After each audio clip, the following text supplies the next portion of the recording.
Member for North Coast. Thank you, Honourable Speaker.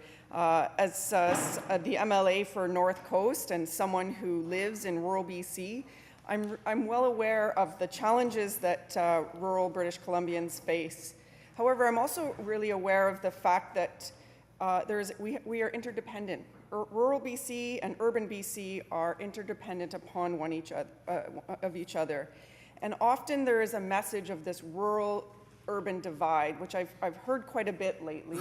And I would like to try and get away from that, because the urban-rural divide message, it breaks us apart. It creates anger, competition, and it pits communities against one another. We saw this type of division under the former premier when she called rural residents a ragtag group of people. Elected and hereditary First Nations chiefs and matriarchs and band council members, sports and commercial fishermen, farmers from the Skeena watershed to Tidewater were labeled the forces of no because they didn't agree with the Premier's message. Honourable Speaker, I think as legislators, as members of this House, it's a motion. It's a motion. Learn the rules, buddy. Members, Yeah. please continue. Honourable Speaker, as legislators and members of this House, it's incumbent upon us to build each other up, to uplift all British Columbians, regardless of where they live. Honourable Speaker, I appreciate the comments from the member opposite. She has quite a list of ideas and suggestions for this new government. In fact, it was rapid fire and I wasn't able to digest them all, but I do appreciate constructive suggestions on how we can improve the lives of rural British Columbians. And I do appreciate the angst and the tragedy that her communities and all rural communities have faced this season with the unprecedented number of wildfires. We had over 65,000 people displaced. I appreciate and I recognize the hardships that individuals, that small businesses that she speaks of, that families encountered. And we're thankful for the firefighters and the emergency responders and the volunteers who kept people safe. Not one life was lost. We're committed to ensuring the necessary programs and supports are in place to work together on recovery. The Ministry of Forest, Lands and Natural Resource Operations and Rural Development is leading the provincial government's support for First Nations and communities in terms of wildlife recovery.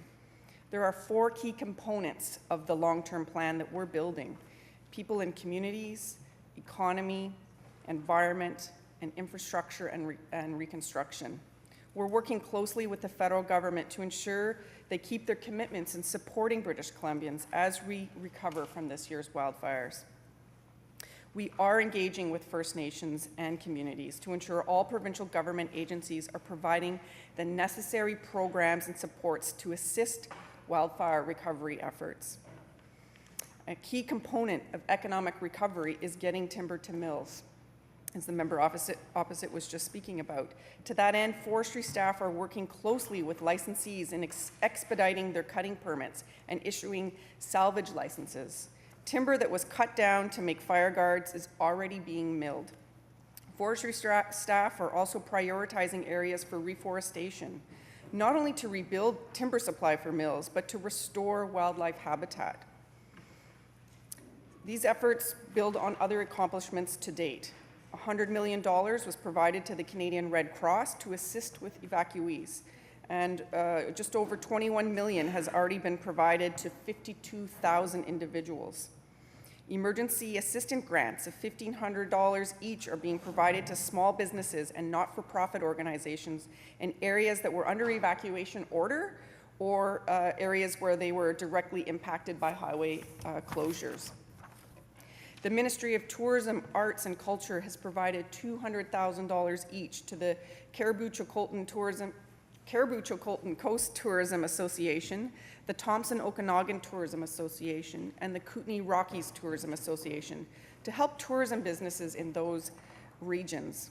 Together, the provincial and federal governments have committed $20 million to agriculture producers The Agri-Recovery Initiative will help BC ranchers recover Thank you, from their member. losses, return to their land and their livelihoods, and Thank you. continue to contribute to BC's economy.